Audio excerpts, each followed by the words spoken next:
Esta última sesión se centrará en Jerusalén. Jerusalén, como sabemos, es la ciudad de Dios. Y Dios efectivamente está interesado en la propiedad de tierras. He oído a muchas personas decir que Dios ya no está interesado en la tierra de Israel, que el pueblo judío rompió el pacto y que ya no está en vigor. Eso es falso. Dios está tremendamente interesado en la tierra de Israel. Lo vemos trayendo de regreso al pueblo, como hemos hablado, y Dios ha prometido defender Jerusalén. No ha dicho que va a defender a Washington, D.C., o a París, o a cualquier otra ciudad. Pero al que sí va a defender es al lugar donde su nombre habita de manera especial. Así que Jerusalén tiene un futuro muy significativo. Y todo está vinculado al propósito del reino de Dios. Lo que me gustaría hacer en este mensaje es que miremos a Jerusalén desde 3 perspectivas diferentes. La Jerusalén en el futuro cercano, es decir, la Jerusalén en los últimos días. Y luego, la Jerusalén durante el reino milenial.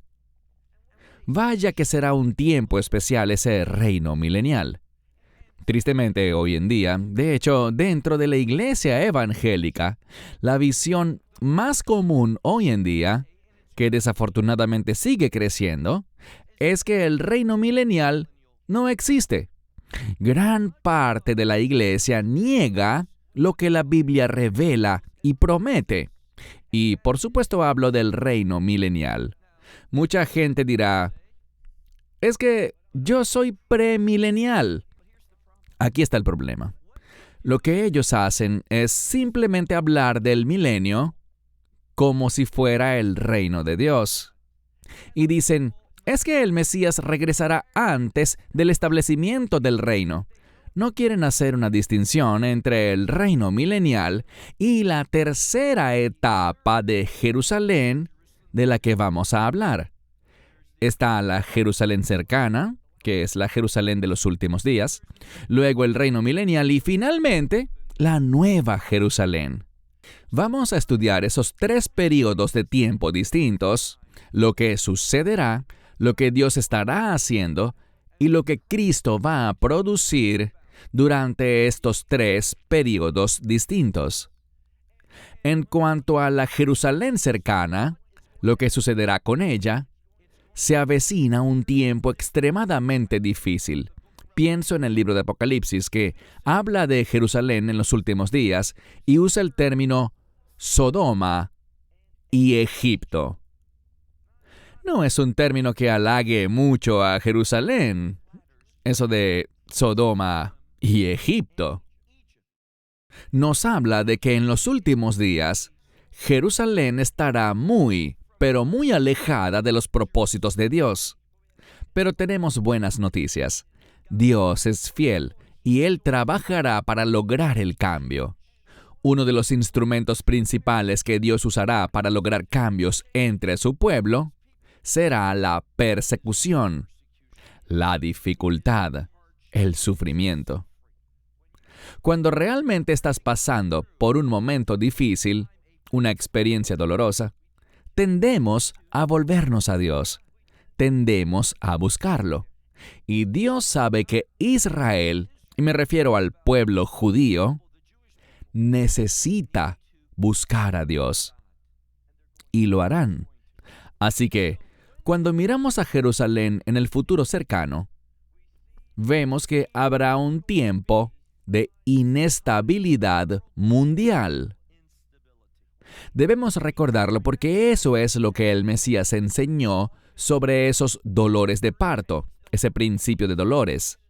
Y no solo ocurrirá en Israel, de hecho, comenzará fuera de Israel. Será un tiempo de gran inestabilidad mundial que permitirá a los enemigos de Dios diseñar sus planes específicamente contra Jerusalén, porque el enemigo entiende cuán crucial es Jerusalén, esa ciudad, la gente, la tierra, cuán crucial es Jerusalén para los propósitos de Dios, para lo que Dios tiene planificado, para que Dios muestre su fidelidad a su palabra, como siempre lo hace. Así que vendrá un tiempo de inestabilidad, mas será el anticristo quien resuelva ese problema. Él traerá un cambio al mundo que aparentemente parecerá un buen cambio. Un cambio hacia la prosperidad. Un cambio hacia la seguridad. Él causará que se establezca una falsa paz. Y todo eso conducirá a que Él exija ser adorado. Eso nos lleva a algo de lo que ya hemos hablado, y me refiero a la abominación desoladora, donde Él se presentará a sí mismo no simplemente como un falso Cristo, sino que se va a presentar a sí mismo como Dios, sentándose en ese lugar santo, autoproclamándose Dios y exigiendo ser adorado. Pero su deseo de ser adorado y específicamente de ser aceptado por Israel, por el pueblo judío, ese deseo se quedará sin cumplir.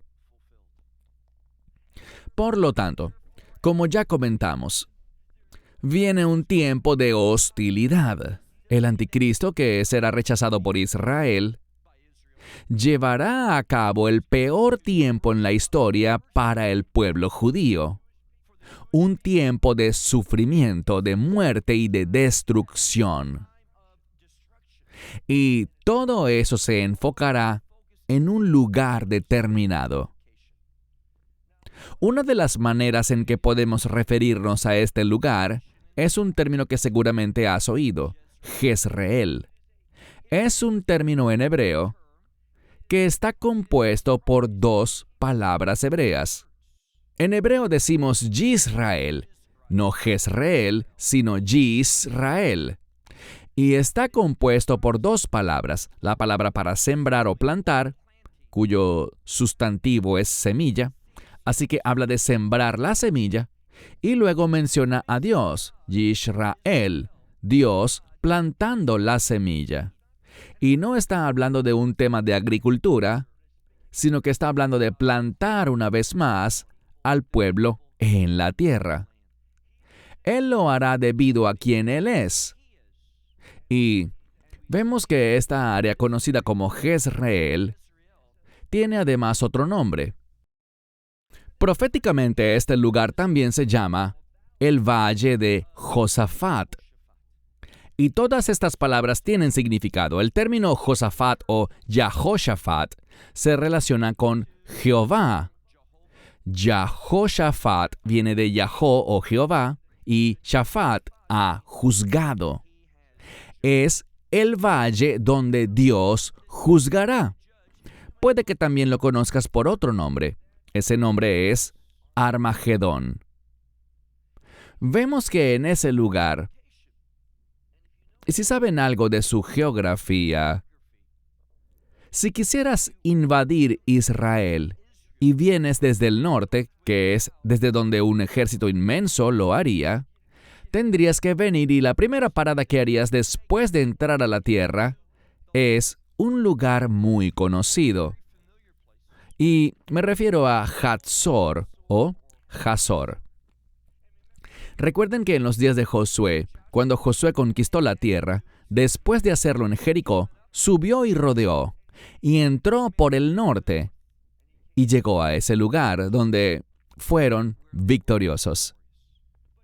Pero conquistar Hazor no es suficiente.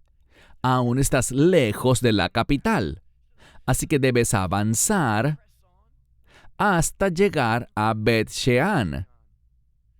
Si conoces la historia bíblica, estos son lugares donde ocurrieron grandes batallas en el pasado. Al mirar a algunos de ustedes, veo que algunos de ustedes no son tan jóvenes, y está bien. Yo soy uno de ustedes. Y ustedes me recuerdan que en la primera guerra del Golfo Pérsico, cuando George Bush padre era presidente, hubo un individuo que daba informes todos los días y se llamaba el general Kelly. ¿Y por qué era él quien daba los informes?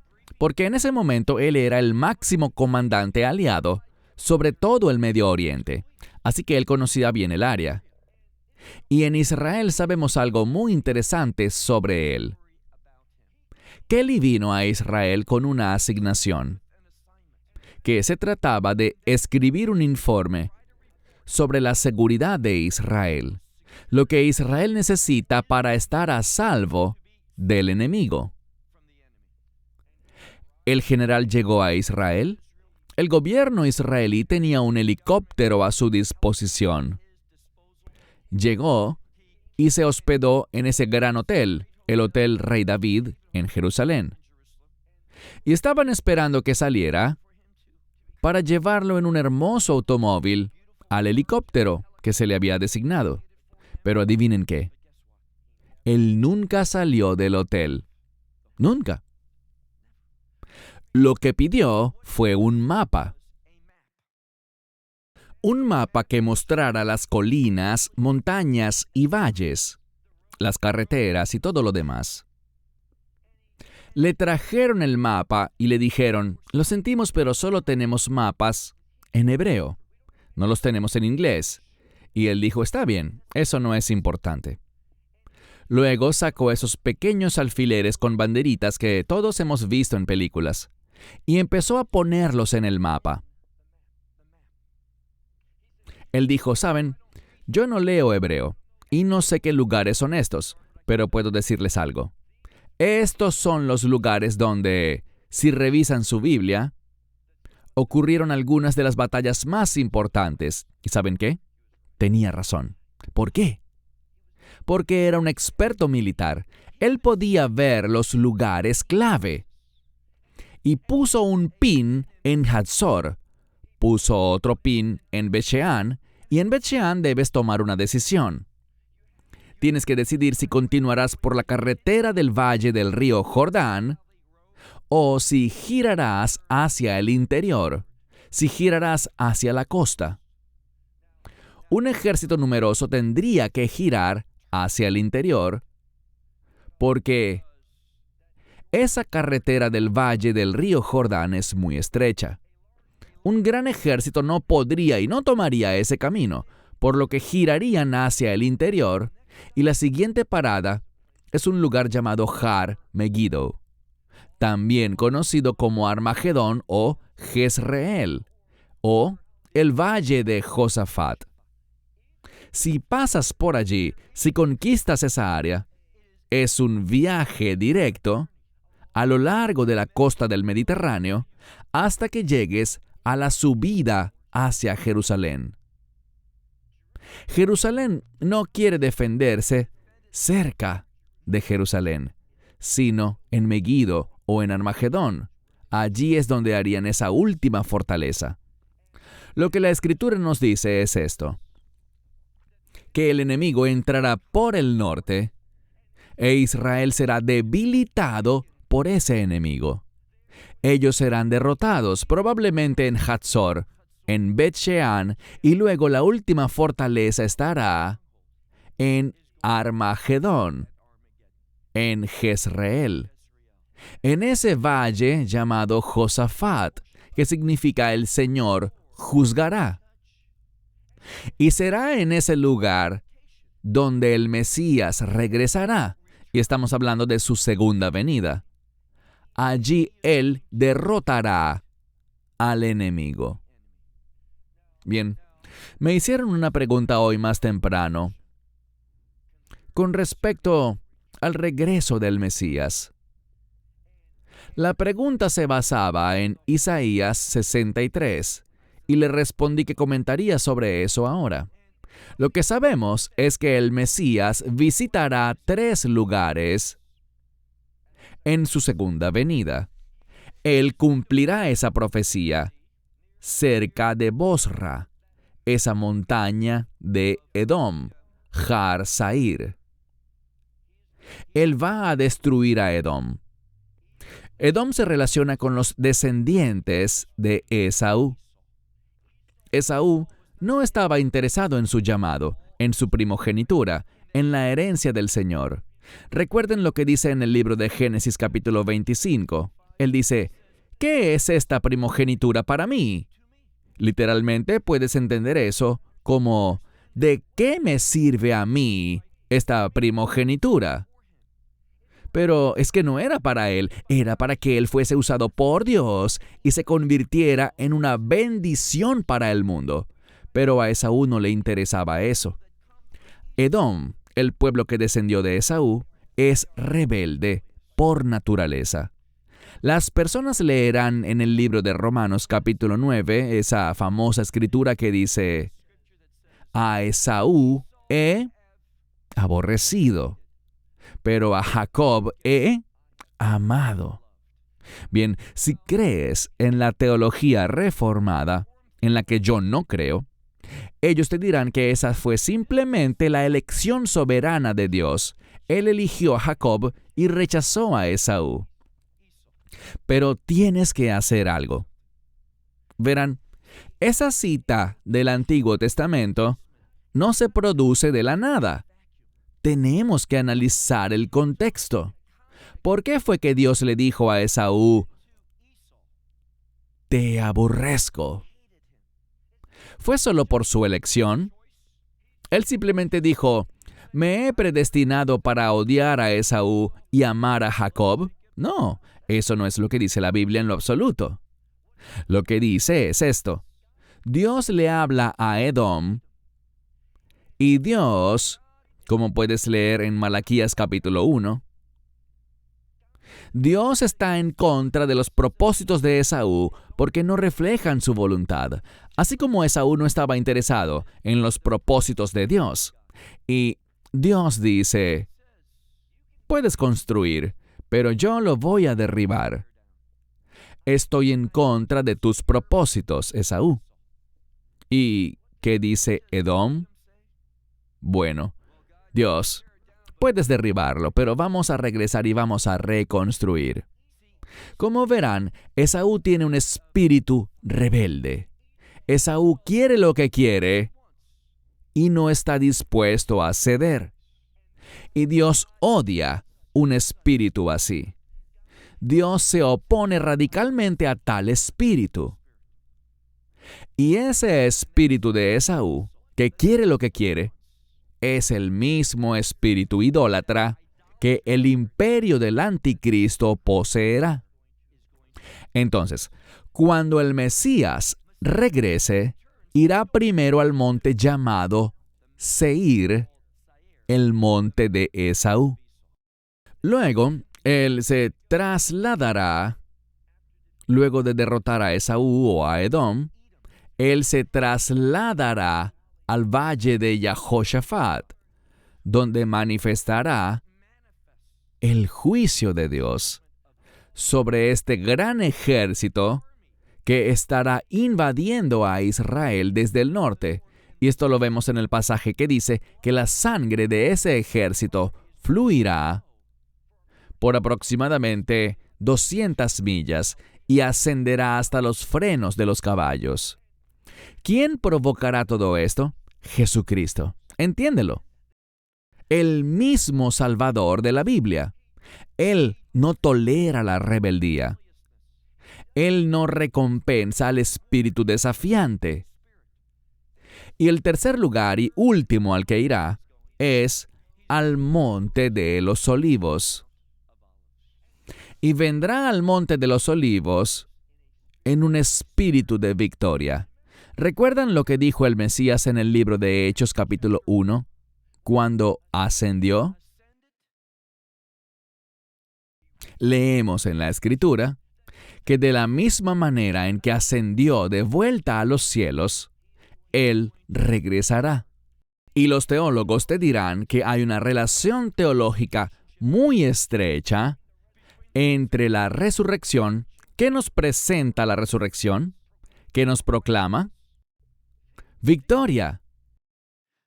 Es debido a que Cristo fue levantado de entre los muertos que tú y yo podemos tener victoria. Y la ascensión es solo una continuación de esa resurrección. También nos anuncia una victoria. Así que, en el libro de Hechos, cuando dice que este Mesías regresará de la misma manera en que ascendió, nos está diciendo que Él regresará victorioso. Por eso, esa victoria en Armagedón, en Jezreel, en el valle de Josafat, con esa victoria, Él vendrá y traerá al pueblo. Él regresará al monte de los olivos, descenderá por esa montaña, por el valle de Cedrón, a través de esa puerta oriental, y allí inaugurará el reino de Dios. Así que, la primera vez, ese primer segmento es Jerusalén en los últimos días. Ahora estamos listos para el segundo, el reino milenial. En cuanto al reino milenial, quizá uno de los mejores lugares para entenderlo es Isaías capítulo 2. En Isaías capítulo 2 se habla de que la ley saldrá. ¿De dónde saldrá la ley? De Sión. Sión es una palabra de reino. Y la ley, los mandamientos de Dios, las instrucciones de Dios, van a salir durante ese reino milenial. Quiero hacer una pausa un momento, porque hay una palabra griega muy significativa y es kat argeo. Esta palabra se usa en referencia a la ley de Moisés. La mayoría de las veces cuando encontramos la palabra kat argeo en el Nuevo Testamento, tu versión de la Biblia la traduce como destruir, abolir o eliminar. Así es como la iglesia suele ver la ley de Moisés, algo de lo que nos hemos deshecho. Pero hay un problema. Es interesante notar que esa palabra kat argeo aparece en el Nuevo Testamento 27 veces y tiene casi igual número de significados diferentes.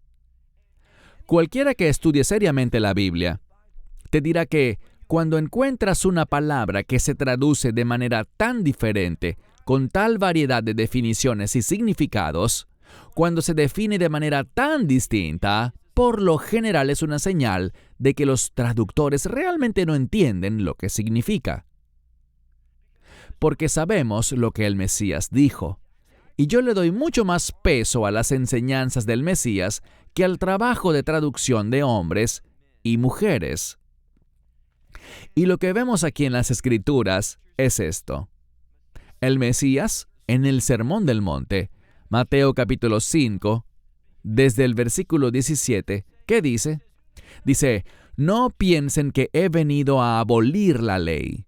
Pero aún así, las personas cuando miran a kat argeo, lo traducen como abolir o destruir, deshacerse de eso.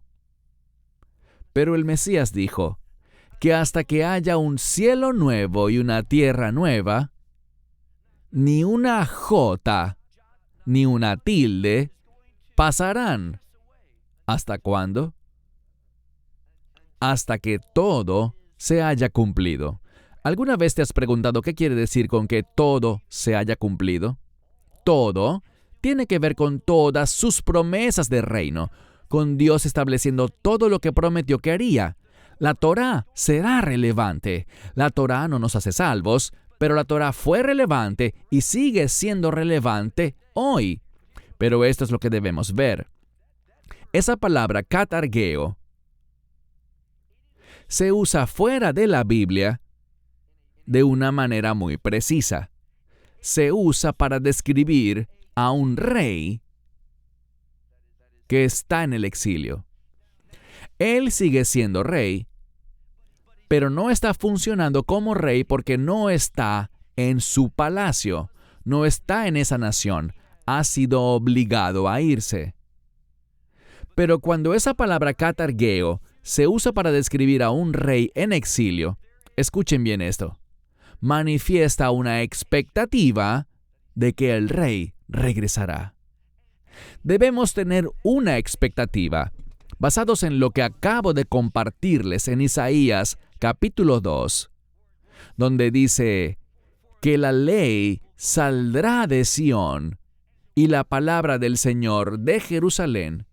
De lo que esto habla es de que cuando Cristo regrese y establezca ese reino milenial, gobernará, recuerden lo que hablamos, Él gobernará sobre toda nación y lo hará ¿cómo? Con vara de hierro. ¿Por qué?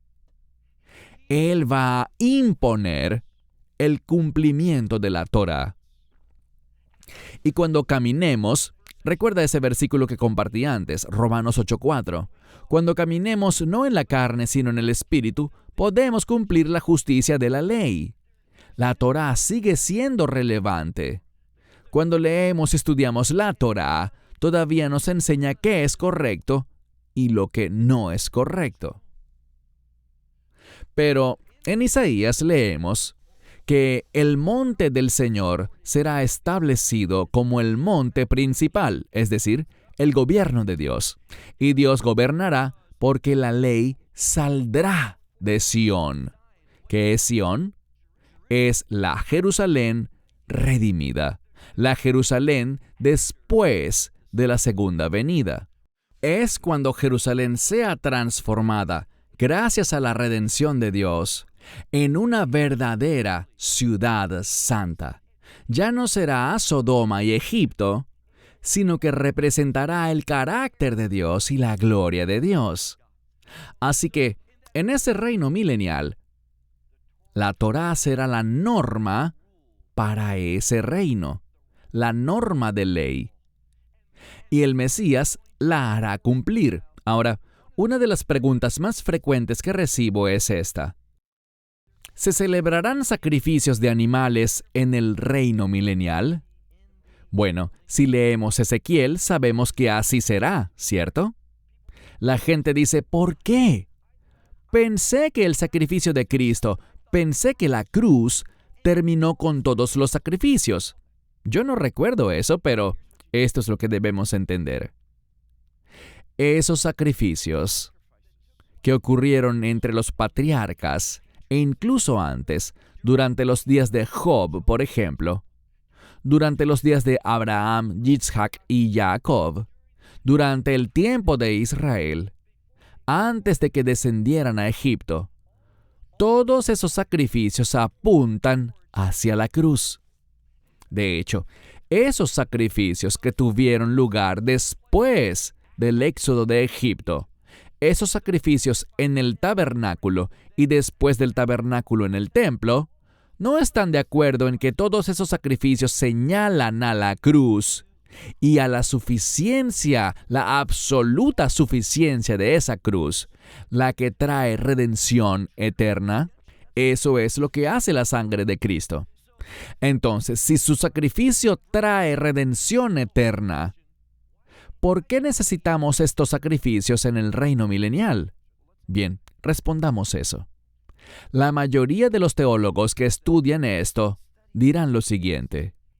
De la misma manera que los sacrificios antes de la cruz apuntaban hacia la cruz, los sacrificios en el reino milenial apuntarán de regreso a la cruz. Así que se ofrecerán en memoria como reconocimiento, como recordatorio de la cruz, recordando lo que hizo el Mesías. El único sacrificio, oye bien, algunos apuntan hacia adelante, otros apuntan hacia atrás, pero el único sacrificio que nos redime de nuestros pecados, que nos reconcilia eternamente con Dios, el único sacrificio es la cruz.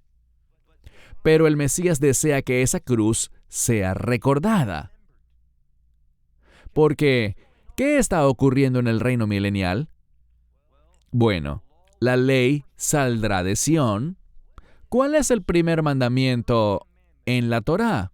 No estoy preguntando cuál es el mandamiento más importante. No pregunté eso. Pregunté, ¿cuál es el primer mandamiento en la Torá? ¿Saben cuál es?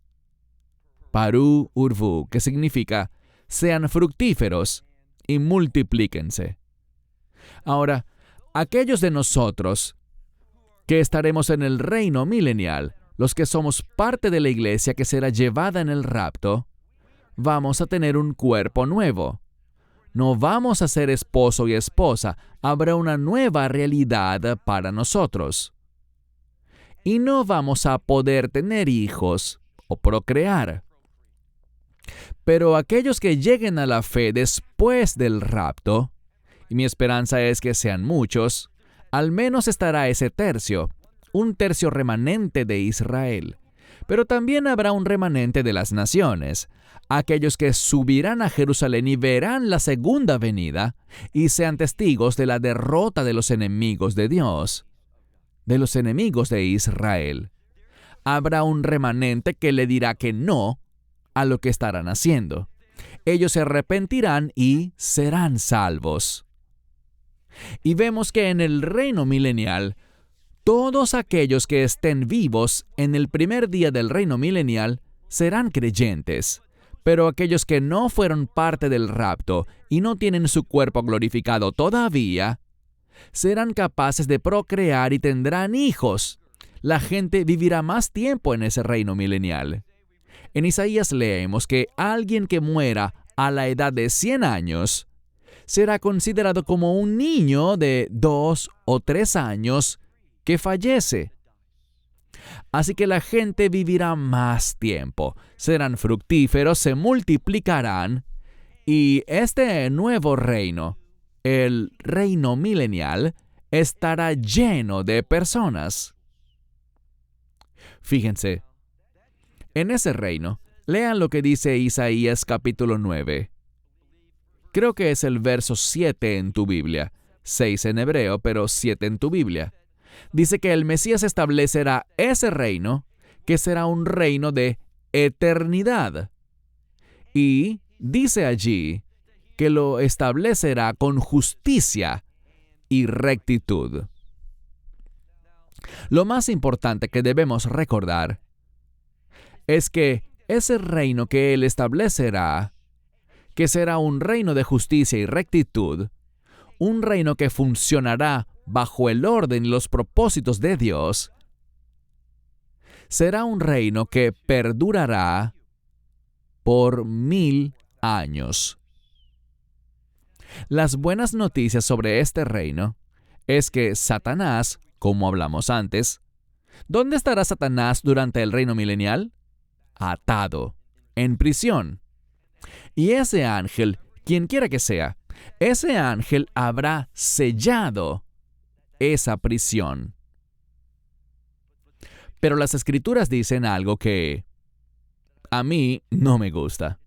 Es la verdad, pero no me gusta. ¿Por qué?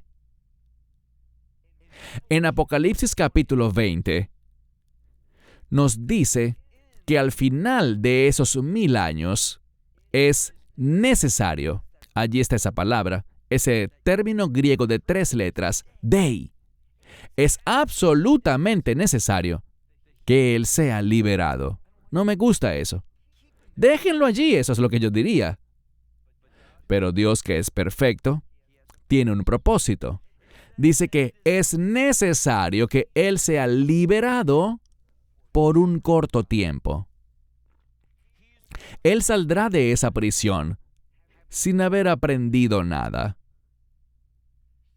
Satanás saldrá y hará lo que siempre ha hecho: engañar, decir mentiras. Y para mí, lo que vamos a hablar en los próximos 30 segundos, para mí es lo más difícil de creer en toda la Biblia. Simplemente no lo comprendo. Lo acepto y lo creo, pero no lo entiendo.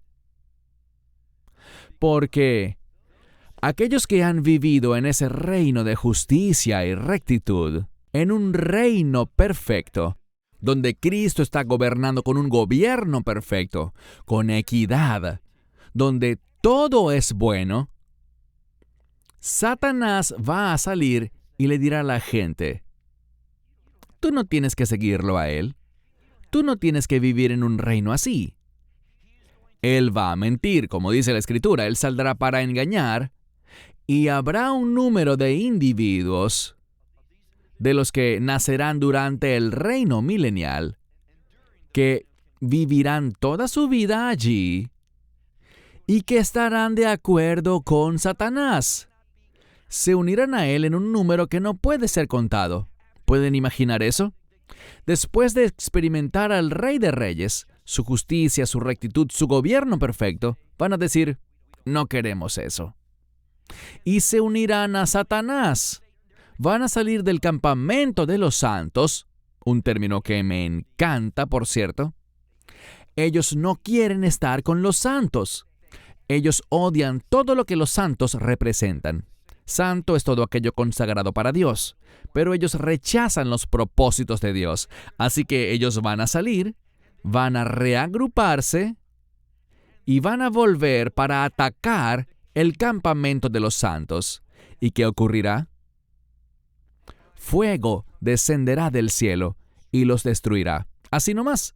No será una gran guerra ni un gran conflicto. Terminará así. Y cuando el reino milenial termine, habrá ese juicio, ese fuego que descenderá. Pero hay algo más que debemos ver. Habrá lo que se conoce como el juicio del gran trono blanco. Será precedido por una resurrección de los muertos. El Hades entregará a sus muertos con todos los que rechazaron el Evangelio. Para ellos es esta resurrección. Y esa resurrección se llama la segunda muerte. Ellos serán resucitados para juicio. Y pasarán por ese juicio del gran trono blanco. Serán juzgados por sus obras. Y cualquiera cuyo nombre no se encuentre escrito en el libro de la vida del Cordero, y por cierto, todos los que son parte de ese juicio del gran trono blanco no tienen su nombre escrito allí. Ellos rechazaron el Evangelio y serán lanzados. Este es el juicio.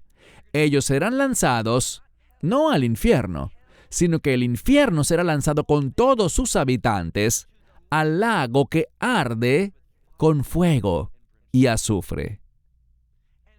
Y solo después de culminado ese juicio final, la Nueva Jerusalén comenzará. Quiero hablar sobre la Nueva Jerusalén solo por unos minutos. Y cuando la estudias, verás que hay un número que se repite una y otra vez. Es el número 12. Por ejemplo, tenemos 12 puertas. Tenemos 12 cimientos para esas puertas. Vemos que esos cimientos están relacionados con los 12 apóstoles. Esas 12 puertas están relacionadas con las 12 tribus de Israel. ¿Y cuántos ancianos tenemos? 24. 12 más 12. Cuando miramos los muros de la Nueva Jerusalén, tienen 144 codos, 12 veces 12. Y cuando miramos la ciudad, la Nueva Jerusalén, son 12,000 estadios por 12,000 estadios, por una altura también de 12,000 estadios. Vemos una y otra vez que cuando Dios habla del reino, ese estado final del reino de Dios, la Nueva Jerusalén, el número 12 y sus múltiplos dominan. ¿Por qué? Eso busca decirnos simplemente que el número 12 es un número de reino. Y por eso cuando hablamos brevemente ayer y recibí algunas preguntas individuales sobre esos 144,000, ese número es 12 por 12,000. Y les hice un comentario. Esto representa al pueblo del reino. Y tenemos en Apocalipsis capítulo 7 a unos 144,000 que se relacionan con aquellos de Israel que serán salvos y serán personas de reino. No lo veo como un número literal, sino como un número de reino. Aquellos que experimentarán la realidad del reino. Y luego en Apocalipsis capítulo 14, también tenemos otras 144,000 personas. Y lo interesante es que si miras en el capítulo 7, esos 144,000 de las 12 tribus están en la tierra. No hay debate sobre eso, pero hagan la tarea, lean Apocalipsis 14 y verán que eventualmente estos otros 144,000 no están en la tierra. Están delante del trono de Dios y están adorando a Dios en el reino. Eso es lo que aprendemos. Así que no hay manera de que esas sean las mismas personas. Son dos grupos diferentes. Esto puede ser difícil de aceptar, pero lean y estudien lo que dice la Biblia sobre los 144,000 de Apocalipsis capítulo 7. Todo lo que sabemos sobre ellos es esto. Provienen de las 12 tribus. Hay un aspecto único en esas 12 tribus. Y también vemos que son llamados siervos. ¿Qué significa eso? ¿Qué es un siervo de Dios? Un siervo de Dios tiene un llamado en su vida. Dios tiene un llamado sobre Israel. Pero cuando llegamos a Apocalipsis 14, esos otros 144,000, como dije anoche, lo que los distingue es que tienen una relación especial con el Cordero. ¿Qué significa eso?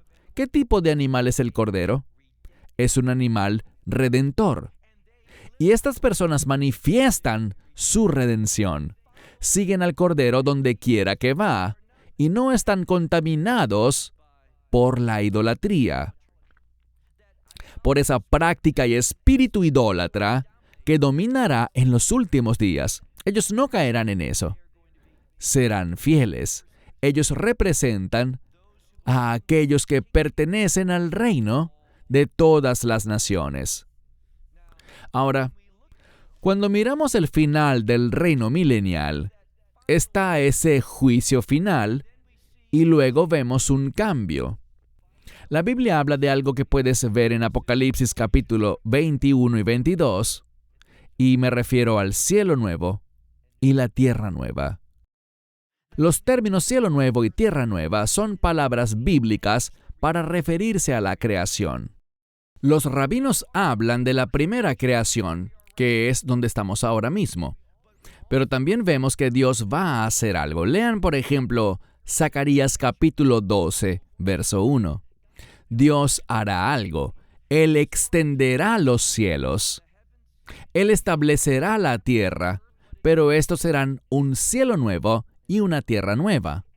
Y lo está haciendo dentro del contexto de Zacarías capítulo 12, que es la liberación que Él le dará a su pueblo del antiguo pacto, la nación de Israel y el pueblo judío. Él va a restablecer la creación y será una realidad diferente. Por eso leemos en el libro de Apocalipsis sobre la Nueva Jerusalén que Juan la miró y que dijo, «He aquí, todas las cosas son nuevas». Y cuando dice nuevas, esa palabra nueva es una palabra de reino. Les daré un ejemplo.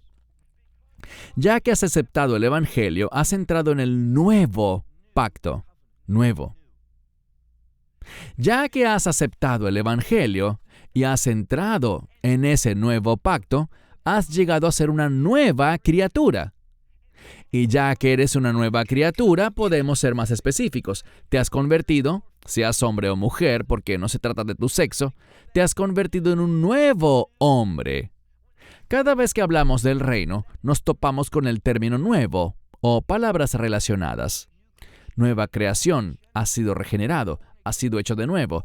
Todo eso es el lenguaje de reino y es para la eternidad. ¿Dónde?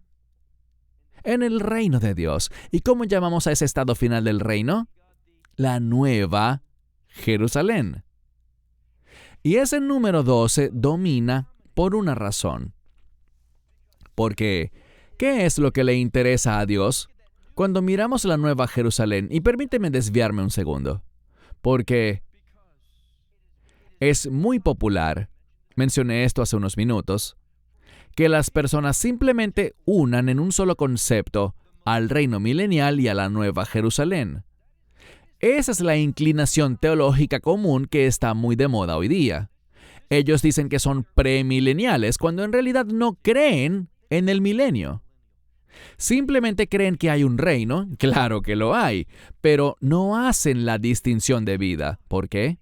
Porque no saben qué hacer con estos sacrificios, no saben qué hacer con la ley que pensaban que fue abolida pero que sigue vigente y será la regla que regirá el reino milenial. No saben qué hacer, así que simplemente dicen no hay reino milenial y juntan todo en uno solo.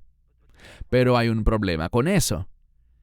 Porque cuando miramos el reino milenial, el templo estará funcionando. Ya lo hemos dicho. Pero cuando miramos la Nueva Jerusalén, no hay templo.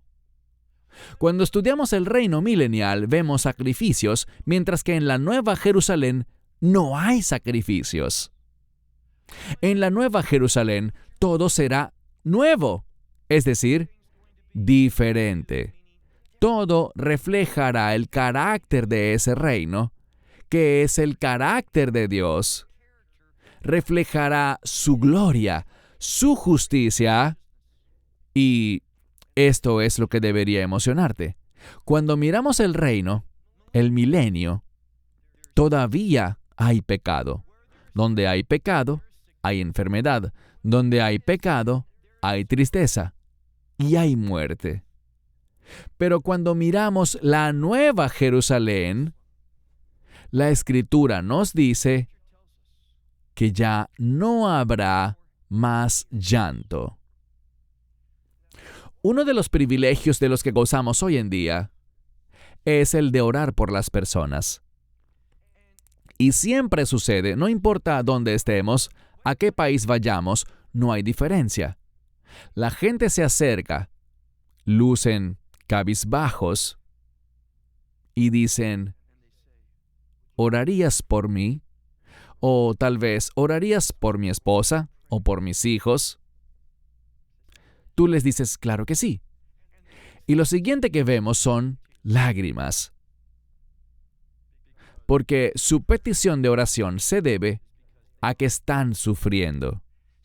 Algo está pasando con un familiar o incluso con ellos mismos que es doloroso. Y ese dolor, esa tristeza, se refleja en sus lágrimas. Estoy tan feliz de que en la Nueva Jerusalén Dios promete que no habrá más llanto. No habrá más enfermedad, no habrá más muerte, ni habrá más luto. Y hay un término que me llama la atención, literalmente lo dice así, compruébenlo, no más gritos. Muchos lo traducen como clamor, pero si ves el término griego original, significa una expresión de gran emoción, vinculada a la tristeza. Nada de eso estará en la Nueva Jerusalén. Y es por una buena razón. ¿Por qué cuando Juan mira la Nueva Jerusalén dice, he aquí, todas las cosas son nuevas? Porque Dios dice algo. Y Juan lo anuncia. Él proclama, usando esa palabra de la que hablamos anoche, esa palabra hinei, que significa presten atención. Significa que algo importante sucederá. Y dice en el libro de Apocalipsis en relación con la Nueva Jerusalén, con ese estado final del reino de Dios, dice, he aquí, el tabernáculo de Dios está con los hombres. Nada mejor que eso. Ahora, todos han oído hablar del judaísmo jasídico. El principio que obtenemos del judaísmo jasídico es que, desde su perspectiva, Dios quiere más que cualquier otra cosa, dirá Bey Tachtonim, que significa que Él quiere un lugar de habitación con el hombre. En las partes más bajas, Él quiere venir y habitar con nosotros. Eso es lo que Él desea. Pero para que ese Dios santo venga a nosotros, Él debe hacer algo primero. Porque Él es justo, Él es santo, Él cumple la ley. No hay manera de que un Dios santo habite con personas pecadoras como nosotros. Así que Dios tiene que resolver el problema. Y hay una escritura maravillosa que aparece en el libro de Apocalipsis en relación con la Nueva Jerusalén un par de veces. También aparece con frecuencia en el Nuevo Testamento y también en todo el Antiguo Testamento.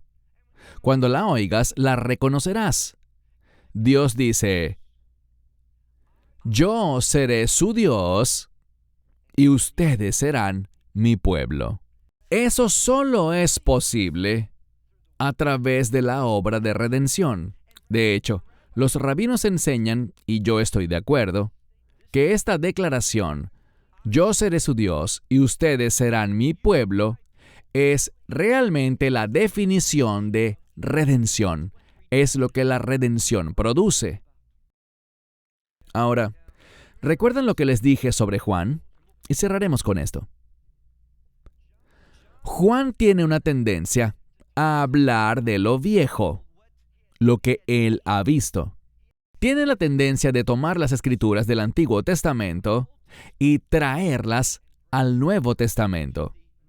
Ese mismo texto bien conocido, pero a menudo haciéndole un pequeño cambio. Y él hace eso con ese versículo.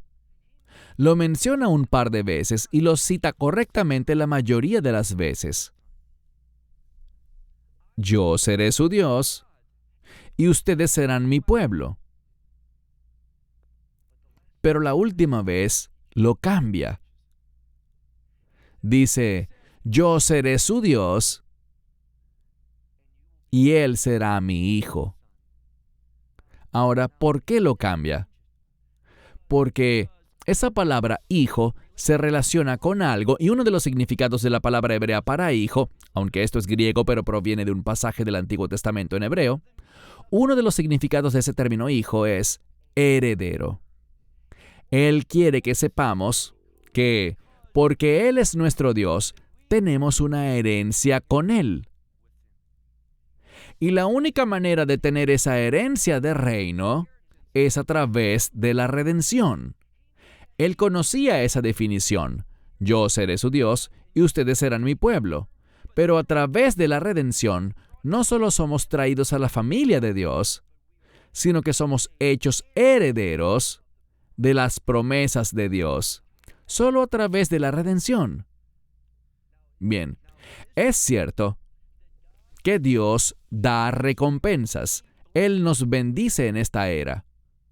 Eso es genial. Estoy agradecido por eso.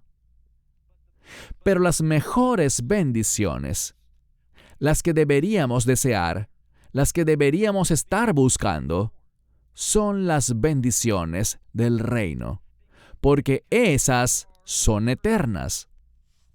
Y en el libro de Hebreos, este es probablemente uno de mis pasajes favoritos. Se habla de individuos que fueron fieles a Dios y fueron vistos como marginados, fueron cortados a la mitad, fueron quemados, fueron torturados y murieron. Y sin embargo fueron fieles, y Dios les hizo promesas. Pero Dios no les dio a ellos lo que prometió. ¿Conocen ese versículo? Hebreos capítulo 12, hacia el final. Ellos fueron fieles, Dios les hizo promesas, pero Él no les dio esas promesas. ¿Por qué? En Dios no hay injusticias. Amén. Porque ellos no querían ser perfeccionados aparte de nosotros. ¿Por qué? Ellos querían esas recompensas no solo para ellos, sino que querían compartirlas con el pueblo de Dios. Ese es un verdadero discípulo, el que quiere ser usado por Dios para ser de bendición para los demás. Y cuando haces de ese el objetivo de tu vida, muchas veces la gente dice, ¿sabes? No creo que yo le agrade a Dios. Él nunca me habla. Pero puedo resolver eso para ti. Hay 2 oraciones diferentes en las que Dios te hablará. Cuando le pido a Dios, Dios, muéstrame esas cosas en mi vida que te desagradan, que tú odias, por las que Cristo murió. Muéstrame esas cosas en mi vida. ¿Qué estoy haciendo ahora que te deshonra a ti? Dios te hablará. Y te hablará claro. Y lo segundo que debes orar si quieres oír la voz de Dios es esta. Dios, muéstrame oportunidades. Muéstrame a aquellos que están en necesidad para que yo pueda ministrarles, involucrarme en sus vidas, ser un apoyo para ellos y bendecirles, para que se acerquen a ti y se acerquen a entrar al reino de Dios. Cuando realmente quieres ser usado por Dios, Él te dirigirá. Él se comunicará contigo. Dios no guardará silencio. Pero la pregunta que tenemos que responder es esta. ¿Queremos usar a Dios? Eso no es bueno. O queremos que Dios nos use a nosotros. Eso es lo bueno. El problema hoy en día es este. En muchos lugares, lo que se nos está enseñando y lo que se está compartiendo desde el púlpito es cómo Dios cumplirá los deseos de nuestro corazón. No. Dios quiere poner en ti los deseos de su corazón en tu corazón. Él quiere cambiar tu corazón para darte la perspectiva correcta, para que puedas ser usado por Él. Y cuando eres usado por Dios, créeme, cuando eres usado por Dios para sus propósitos, para bendecir a otros, es cuando realmente tienes gozo. Allí es cuando sientes esa satisfacción plena y sientes esa paz. Y Dios es capaz de hacer algo que podríamos pensar que es relativamente simple e insignificante, pero cuando somos usados por Él para bendecir a alguien más, verás cómo tu fe produjo alegría, ayuda y bendición para alguien más. No subestimes lo que Dios puede hacer en tu vida y a través de tu vida para ser de bendición para otros. De eso se trata este llamado del reino. No tengo que esforzarme para construir mi reino aquí, porque me doy cuenta de que este mundo será destruido. No, yo estoy comprometido con la Nueva Jerusalén. Quiero vivir y demostrar ese carácter del reino a los demás. Cuando lo haces, tu vida se llenará de valor. Vas a vivir una vida significativa. Tal vez no según la perspectiva del mundo, pero sí según la perspectiva del reino. Padre Dios, tú eres bueno y eres fiel a tu palabra. Oramos para que a través de tu Espíritu Santo le des a cada persona que ha oído este mensaje el deseo de aprender tu palabra y de practicar y obedecer tus estatutos. Porque tu palabra tiene poder. Tu palabra está ungida. Tu palabra es la verdad. Y Padre, tu palabra trae un cambio poderoso a nuestra vida. Te exaltamos, te alabamos, te adoramos y te damos honor y gratitud ahora y por siempre, en el nombre de Yeshua. Amén. Amén. Esperamos que te hayas edificado con el mensaje de hoy y lo compartas con otros. Te invitamos a seguir nuestros estudios cada semana por este canal y por el portal de YouTube de Amarás a Israel. También puedes descargar nuestra aplicación móvil gratuita, Mi Estudio Bíblico.